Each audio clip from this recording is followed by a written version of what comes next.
Welcome to the ninth grade experience. I'm your host, Chris Dutchko.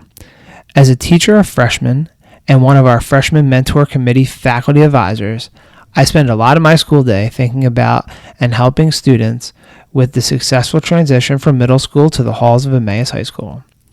The goal of this podcast is to give you the story of the ninth grade here at Emmaus High School through the people who live it daily, the students and staff. We will attempt to touch on the real issues and stories that ninth grade students face, ranging from academics to athletics, technical school, and just trying to find your way as one person in a community of approximately 2,700 students. We will also look to speak with some of the influential staff members who play a key part in a student's ninth grade year.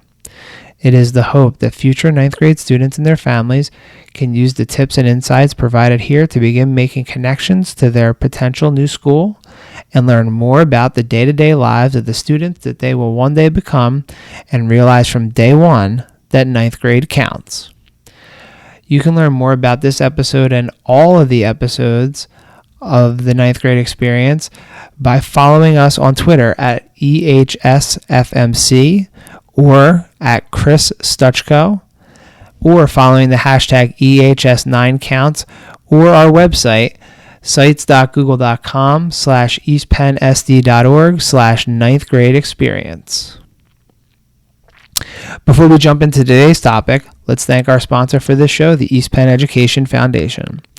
This podcast has been made possible through a $1,000 grant awarded to teachers like me each year who are attempting to do unique projects in the area of science, technology, engineering, arts, and mathematics. The foundation supports programs that put learning in motion by giving students the tools they need to think actively in a complex and changing world. You can follow them on Facebook at EPSD Education Foundation, on Twitter at EPSD EdFound, or on Instagram at EPSD Ed Foundation. Now on to the show. Entering her third year as principal at Emmaus High School, Dr. Kate Kieres brings a unique perspective to leadership and an understanding of what makes a ninth grade student successful. She began her career as a high school English teacher before moving into administration as an assistant principal for academic affairs at EHS from 2006 to 2011. She then went to Palisades School District to serve as Director of Curriculum, Instruction, and Assessment, and later an Assistant Superintendent before coming back to this district. But not only does Dr. Kieres possess a bounty of educational knowledge through research and administration, she recently completed a first-hand version of living through her own ninth grade experience as a parent of a now rising 10th grader. In this conversation, Dr. Kieres combines personal stories with practical advice to give both parents and students a real sense of what to expect as they walk through the doors to become the Emmaus High School Class of 2023. And we're here with Dr. Kate Kieres, principal of Emmaus High School. How is it going this morning? Great, thank you. So we're here to kick off the new school year. This episode is going to be available, hopefully, on the day of freshman orientation. So we're here with Dr. Kieres so we can get a good overview of the school, some ideas about what you can do as maybe a student or a parent as a ninth grader coming in to be successful, and where the year is going to take us. Hopefully it's a little bit different of a year than last year. We definitely dealt with a lot of craziness here at Emmaus High School last year with the floods and all the other weather stuff. So we're hoping for a better year this year. Yes, we are. So I start off every podcast with the same question. I want you to think back. You don't have to mention the year and you don't have to mention where it was, but I want you to think back to when you were a ninth grade student. And I want you to think back and remember what your ninth grade year in high school was like. Okay, so I don't remember a lot, not that it was that long ago, but I did go to a big high school, not quite as big as Emmaus, but similar. And so mainly what I remember was just spending a lot of time just trying to figure out what my place was in the school. I don't remember being super involved in a lot of activities, although then later, once I was in high school, I was really, really involved. But I think freshman year was a lot about figuring out where my niche was and how I was going to fit and just getting my bearings in a really big school. Do you remember how long that might have taken you, like throughout the course of the year? Like, was there an event or something that you remember that was like, okay, now I feel like a part of my school and I feel like I can get involved with a little bit more stuff? Yeah, I would say I think once school activities started to kick in, like homecoming and football games and, those kinds of after school things that I started to go to, I started to feel a little bit more like a part of the high school as opposed to just sort of coming during the day and then leaving. So after your freshman year, you said you got more involved. What did involvement look like for you while you were in high school? One of the things we've talked about in last season and in previous episodes was how it's really important to get involved at a school the size of Emmaus. So what kind of things were you involved in, and how did you get yourself involved in those activities? So I was not an athlete, but I was really involved in singing and theater. So during the school day, I participated in the choir and then had the opportunity to sort of like audition for select choirs and try out for the play. And I did that for the early part of high school. And then eventually I ended up running for student government office. And so I got really involved in student government. And by my senior year, I was the president of student government. But it was definitely a progression, I would say. If you'd asked me when I was a freshman if I would have been the president of student government by senior year, I would have definitely said, no way, that won't be me. But you grow over time and you start to find your way and feel more comfortable and get more confident. So that was my experience. Now, we have some fancy microphones here, but we're not going to ask you to sing it all during this. Thank you so much. So take a look now. In 2019, we have our freshman class coming in a couple weeks here. What do you think the biggest difference that they are facing as freshmen that you faced as a freshman? And how do you think that experience is different for them, or maybe even the same? A lot of people last year when we talked to them, adults, said that they kind of thought it was pretty similar except for the technology piece. So what do you kind of see in that regard?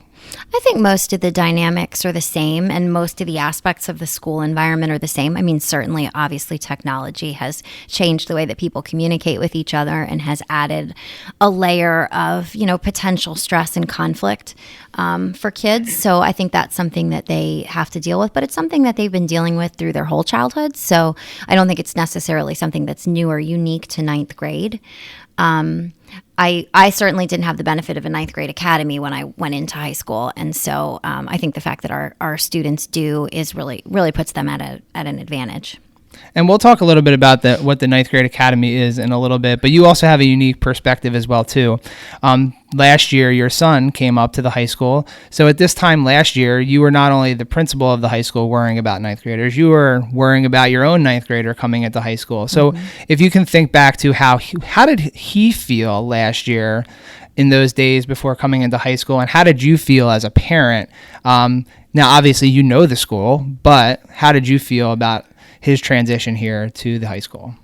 Well, I mean, I think you'd have to ask him for his perspective. But from my observations, I think he was excited about coming to the high school. Every transition, elementary to middle to high school, there's an opportunity for students to have more freedoms and more flexibility in their daily lives and their schedules. And so I definitely observed him being excited about that extended freedom and actually being up here at the high school. My concerns as a parent were really the same as probably anybody's, in the sense that, I knew that it was going to be a shift for him academically and personally to adjust to being in a big place, and then also to adjust to the academic demands of being in high school, which are substantially different than the demands in middle school. I think he had wonderful teachers in middle school who did a nice job of preparing him. But I definitely was worried about things like midterm exams, final exams, grade point averages being calculated, all those kinds of things where, you realize as a parent and as a student that things are starting to matter in a different way because you're getting ready to go to college. And so, you hope that all the preparation that they've had up until that point is going to prepare them to meet new challenges and demands. And we definitely had some bumps in the road over the way. Even when you're the principal of the high school, you still can't navigate your kid's life for them. So, he had some great experiences and some challenges, but I really appreciated the work that his teachers did and that his counselor did and everyone else to make sure he was going to have a good transition to high school along with everybody else that was here. And how was your transition as a parent, as a parent from the beginning of the year to the end of the year? What did you notice that was different, or did you get more comfortable, or how did that work just in your parent role? I think I was like many parents of ninth graders, maybe teenagers in general, trying to navigate how much helping him become independent. And so trying to find the happy medium between looking over his shoulder when he's home to make sure that the homework's getting done and expecting him to take the initiative to get stuff done and meet deadlines. Because I know it's obviously really important for him to be able to do that on his own when he goes to college. And so I think I got more comfortable with my role as a parent with my child as a high school student over the course of the year in terms of monitoring the big things, but making sure that expectations were really clear and then giving him the freedom and the opportunity to be able to meet those expectations. Tried not to micromanage him. And you spoke earlier about the ninth grade academy.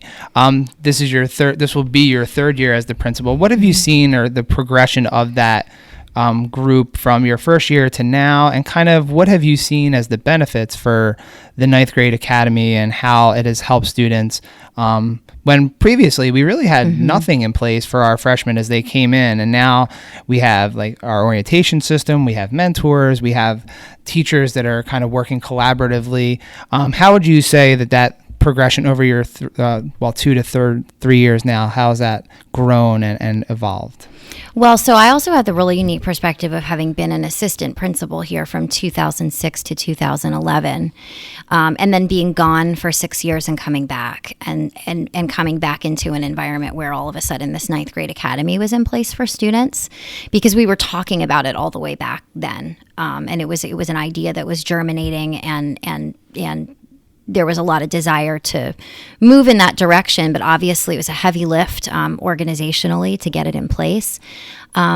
First of all, I think it was a really great example of a lot of distributed leadership, because certainly there was leadership from the administrative team to put the structure in place to help the ninth grade academy be successful in the sense of selecting teachers who really wanted to work with ninth graders, building a schedule that had a teaming structure, doing all those kinds of things.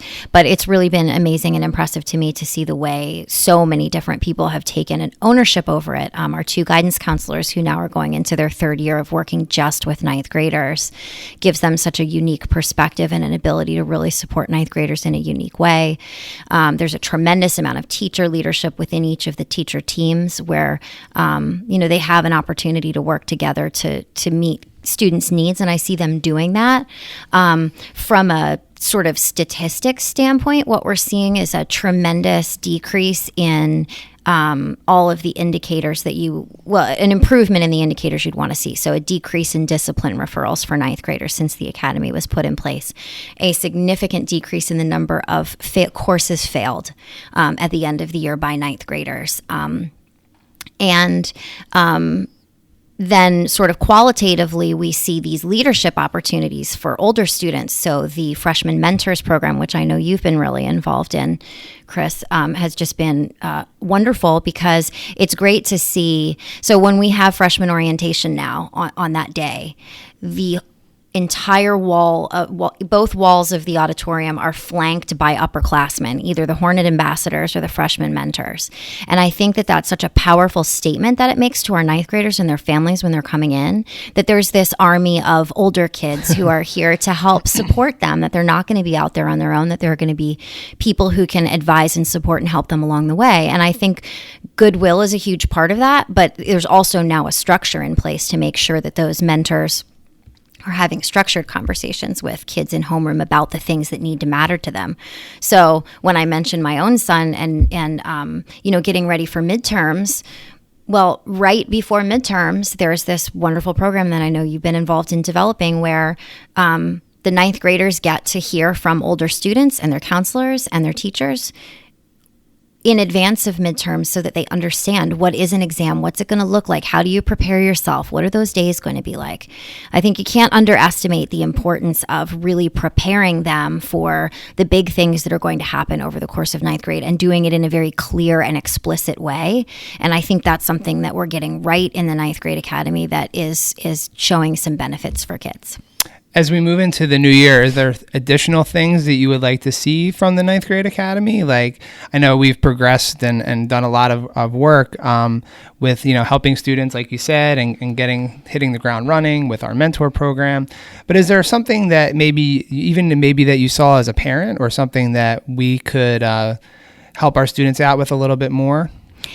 No, not necessarily. I mean, of course, I think we can always improve every program that we have in the building. I think one thing that I've started to see, that I saw from the perspective of a parent, was I was starting to see some really nice overlap in the types of assignments that he was doing in his different academic subjects. So, for example, when he's writing a research paper, when he's doing a research project in social studies, the skills that he's learning as far as research and text citation, note-taking, those kinds of pieces, are then being reinforced in his English class with his English teacher, where there's a consistency of approach and expectations that he's doing the same thing in each of those classes, with those sort of foundational things like writing a research paper, taking notes, preparing for a test. And I know there have been quite a bit of explicit conversations amongst the teachers on the team about having that happen. And I think it's reinforcing to know that it is. I think we can always go further in that respect to make sure that standards and expectations are consistent across multiple subject areas, and wherever possible, that kids are able to make connections between what they're doing in social studies and what they're learning in English, or maybe do a little bit more interdisciplinary work would be a neat opportunity, especially with some authentic assessments that we're starting to put in place in our classes. And you just talked a lot about the in-classroom activities. Mm-hmm. Before you were a principal and an assistant superintendent and curriculum director and assistant principal, you were an English teacher. Mm-hmm. You said that you taught freshmen a little bit. Mm-hmm. When you taught freshmen, or when you taught in the classroom, what were some of the things that you wish ninth graders would have had, or kind of learned a little bit better or understood about, working in like an English classroom that would have benefited them? Or what kind of skills, as if a parent or a student's listening to this, like what kinds of things should they be looking at working to improve as they kind of enter the high school and throughout their freshman year? I would say that I think as much as we can encourage kids to read various kinds of text and read them regularly, right? So like encouraging them to read a newspaper, whether that's on paper or online, encouraging them to read fiction and nonfiction, to explore what their interests are with reading so that they can develop a habit of reading on a regular basis, things that they take pleasure in, but also having some experience approaching types of texts that they don't love. So if you love reading nonfiction, but you really don't love reading fiction, challenging yourself to read a novel here and there so that you develop that stamina and experience. Because I think the thing that I always thought a lot about as an English teacher, and I think about now as a principal, is the amount of text that students come into contact with as a freshman in college, and the volume and amount of reading that they're expected to do and process is tremendous. And so I think any experiences that kids can have reading outside of school is really helping prepare them to be better writers and better prepared for college. And we're hoping, as you're listening to this, if you're a student, that you completed your summer reading coming in. Of course. And hopefully you've taken the opportunity to read a little bit this summer for maybe some pleasure coming in beforehand. If you haven't, there's still time. Couple weeks to go here. Mm-hmm. So thinking a little bit about where the students coming in. So in a couple weeks, we'll have, we'll have our freshmen coming in.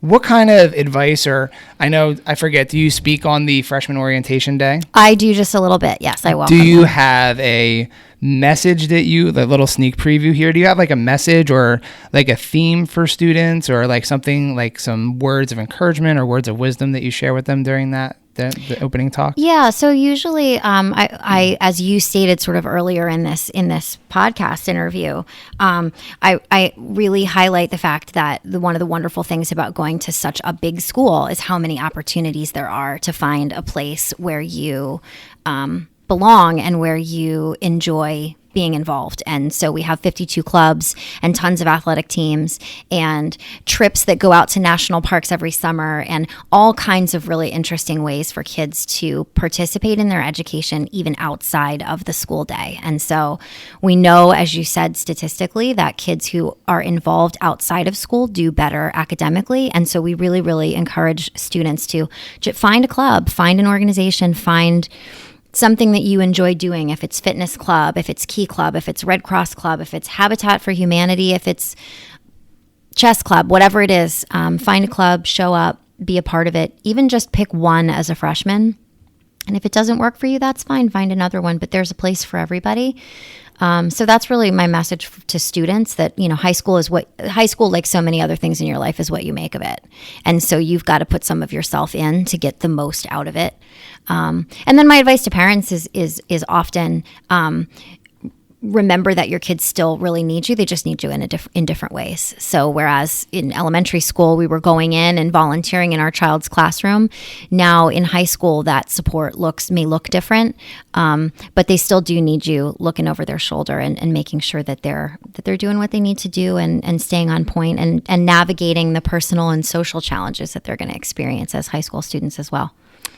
Speaking about like the social challenges there, what have you seen have you seen the difference in, like, you said you were an assistant principal in 2006 through 2011, coming in now as the principal, what have you seen as the social challenges, the difference in those challenges from freshman then to freshman now, and how have you seen like students navigate through that a little bit more, especially with the online world and dealing with all those kinds of issues? How have you seen that grow, and what is some things that parents can look for, or students can look for, or even like kind of things that we're doing here at the high school to help with those kinds of issues?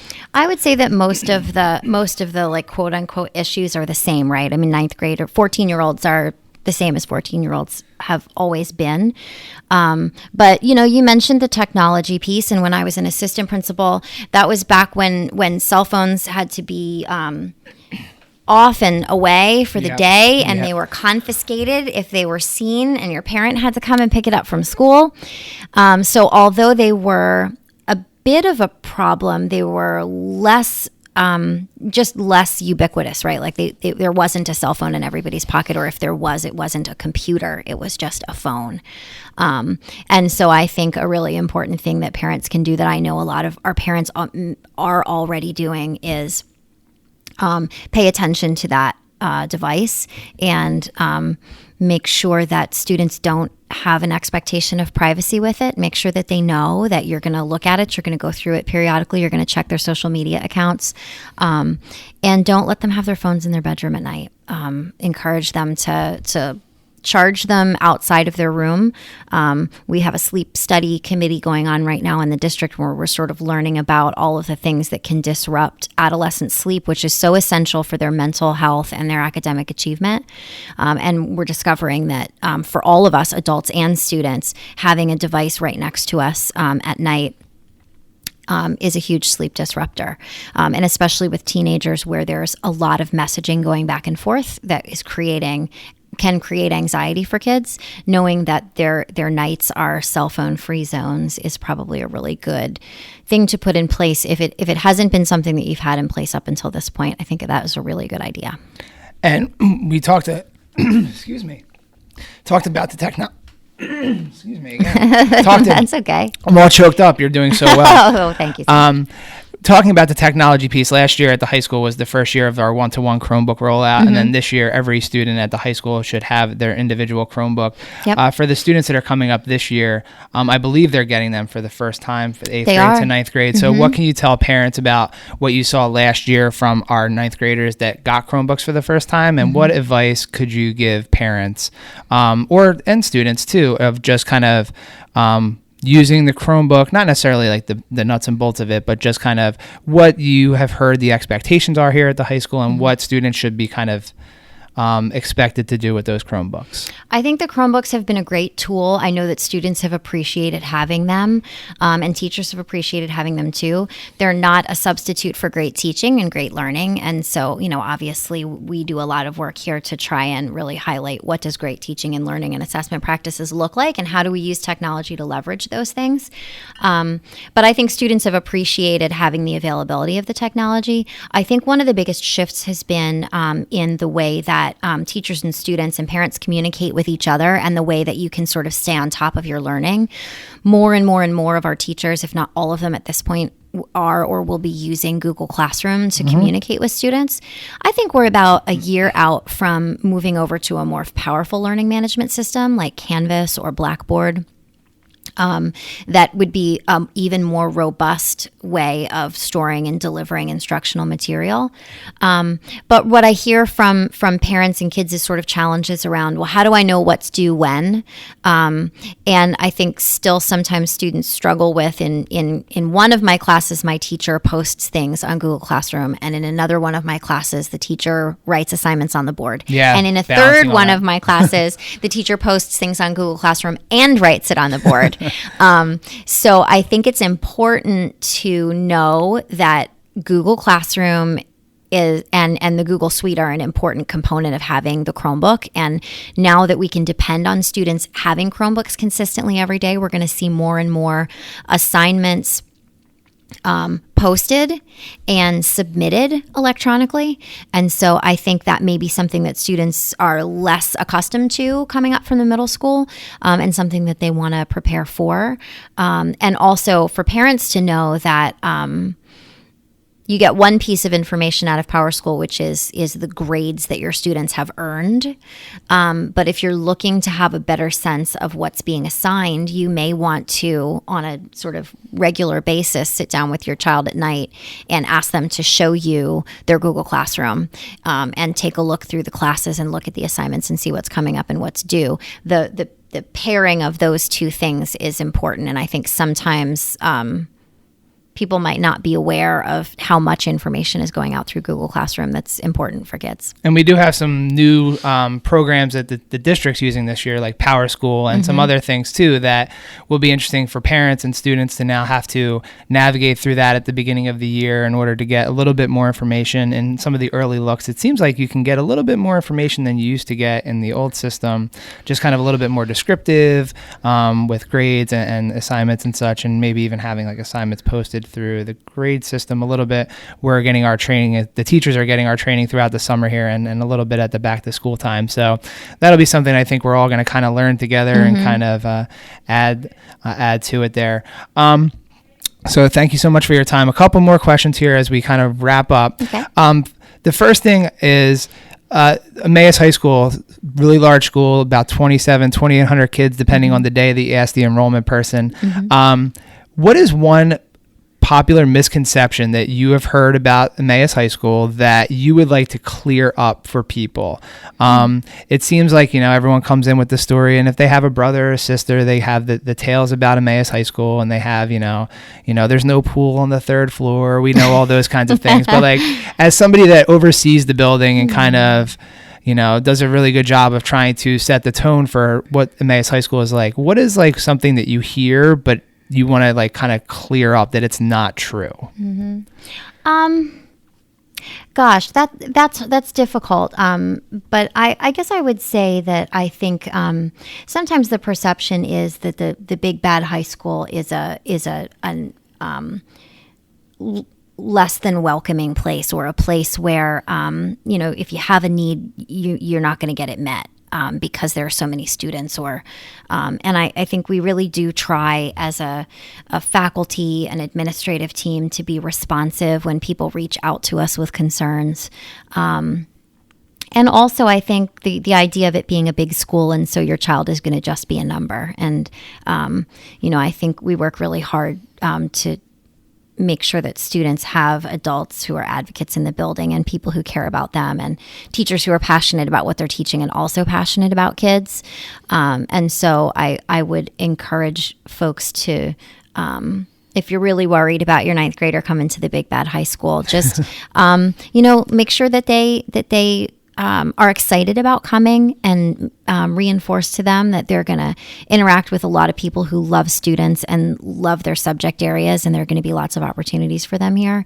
And that if they are struggling, to tell somebody, to tell you as a parent, and then to reach out to us, reach out to your child's counselor, their assistant principal, reach out to a teacher that you trust or like, and trust that we're going to provide the support that your child needs. And can you just go through, we've talked about counselors, but we haven't named them by name, and let's just go down the list of like who's going to be who. So you are the principal of the entire building. I am, yes. So that's one of those things that people often overlook, because they know their ninth grade principal, who we'll talk about in a second, but they kind of always forget, like, there's the principal at the top, and then who is going to be the ninth grade principal this year, if we know at this point. So Mr. Fortier is going to be our ninth grade principal. He was our 11th grade principal last year, and he's excited to take over the ninth grade academy. And yes, so in general, when you have a concern about something, you always want to take it to sort of the most direct line of communication that you can. So if it's a question about something that's going on in a classroom, or a concern about something that's going on in a classroom, you reach out to the classroom teacher. If it's something that's a broader concern about your child's education or about the school, you can certainly reach out to their guidance counselor or reach out to their assistant principal. And just sorry to interrupt, but who are those guidance counselors for our freshmen? Yes. So we have two guidance counselors for ninth grade, Mr. Mike McInerney and Mrs. Colleen Demchak. And I'm not sure exactly which letters of the alphabet each of them serves, but it is printed on the top of students' schedules. I think in previous years, Mrs. Demchak was the beginning of the alphabet and Mr. McInerney was the M. That sounds right. M. You guys, to match their last names, D and M. I don't Okay. know. Maybe they thought that. That's an easy way to remember it. And if not, then we'll just assume that that's why they did it. And certainly you can always just call the counseling office and ask for your child's counselor, and they have a list of which kids fall under which adult. But yes, they are both real experienced counselors and good people to reach out to with anything that you need to ask a question about. And then final question here is just, we kind of touched on this a little bit earlier, but as we close up here, is there just any words of, advice or, something that, when you walk in through the doors of Emmaus High School, in a couple weeks as a freshman, what is the one thing that you hope that, they leave with at the end of their freshman year as they kind of go through that process, and kind of what are you hoping to see from this incoming ninth grade group? I'm hoping that they come in excited to be here. I'm hoping that they take advantage of the opportunities that are available to them in the high school. And I'm hoping that by the time they finish their freshman year and head into their sophomore year, they have solid footing academically. They feel like they're prepared to move on to the next grade. They have some ideas about what excites them in terms of their learning, what subjects they're really interested in, and what courses they might want to take to enhance that learning as they go through high school. And I'm really hoping that they see a place for themselves here and an opportunity to make an impact, whatever that looks like, through involvement in some kind of club or organization. And I think through your leadership and through the things that we have in place here, I think it really sets up a great opportunity for students to really make the experience their own, as you kind of said earlier. So thanks to Dr. Kieres for taking time out today. If you need to find her, she is in the main office. Her door may be open. Obviously, you have to check in through the main office first to ask to speak to her. But she does try to get out there and interact with students a whole lot. She is not the type of administrator that hides behind the door. She likes to be out there. So you'll see her in the hallways and all throughout the building. So hopefully you see her around and you get to know her. And thank you for taking some time out this morning to introduce yourself to everybody and set us up for the 1920 school year. Thank you very much, Chris.